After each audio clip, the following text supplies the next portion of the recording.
Jenazah Raja Keraton Solo Sinuhun Pakubuwono XIII bakal dikirap sebelum dimakamkan pada Rabu 5 November di Imogiri, Daerah Istimewa Yogyakarta.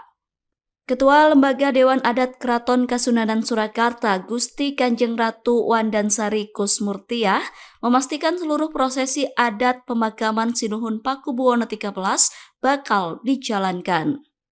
Salah satunya prosesi kirap jenazah sebelum dimakamkan di Kompleks Makam Raja-Raja Imogiri, Bantul, Daerah Istimewa Yogyakarta.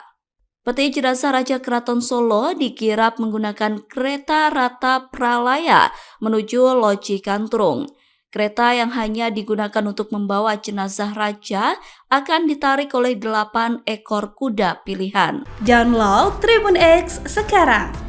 Menghadirkan lokal menjadi Indonesia.